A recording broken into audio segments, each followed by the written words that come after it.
I'm curious, Shaykh Bilal, in your study in various aspects, what would you say are some of the things our Prophet ﷺ allowed his people to become? We know, for example, that if somebody had an opinion and our Prophet ﷺ had already made a decision on something, of course he was the leader of all leaders, but yet the humility with which he was able to listen to people and to be able to allow his people to give them advice and mashwara, and sometimes this mashwara worked, as we have numerous examples.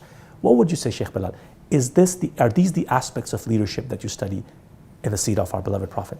This and many, many more examples. So the essence of Rasulullah's leadership was him being a humble soul. He, throughout, whilst there was a clear understanding among the Sahaba radiallahu ta'ala ajma'een that Rasulullah is the Prophet of Allah, he receives divine revelation from Allah subhanahu wa ta'ala that tells him what needs to be done and what does not need to be, that tells him that what needs to be done and what should not be done. At the same time, Rasulullah kept on emphasizing that he is just a human being. One example that is coming into a mind right now was a Sahabi in the Battle of Badr. And this is, the reason I'm giving this is because this continues into certain time afterwards as well, and it just goes to show how Rasulullah was consistent. So this Sahabi, Sayyidina Hubayb radiallahu ta'ala anhu, when Rasulullah reached the battle ground, he decided that this is where we will set up our camps. So Sayyidina Hubayb radiallahu ta'ala anhu, he came to Rasulullah and he said, Ya Rasulullah, is this something that you have decided on your own, or have you been guided divinely that this is where we should be? Now Rasulullah, any other leader would have gotten offended that, are you trying to say that there's a difference between us and me? But Rasulullah did not. He very openly said that this is my own decision.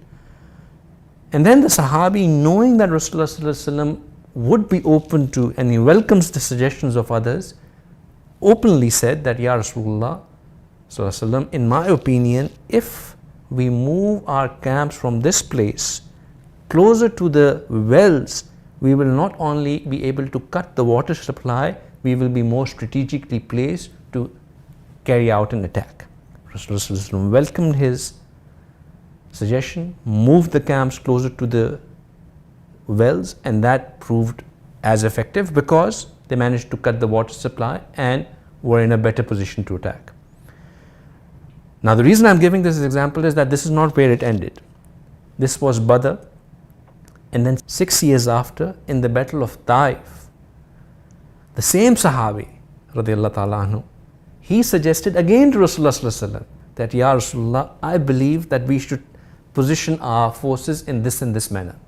Now one could say that in Battle of Badr, this was the first battle that the Muslims were about to carry out. Perhaps Rasulullah's military leadership wasn't as polished, and therefore he took the advice of one of his soldiers, and now 6 years down the lane, when he has done so many battles, have conquered Makkah already, he would be he would be offended that now somebody is coming and giving me a suggestion. No, Rasulullah was equally open, took the suggestion as it was given, and praised the Sahabi for what he gave. So that's just a very small example of how Rasulullah was always open to and consultative and managed the emotions very effectively.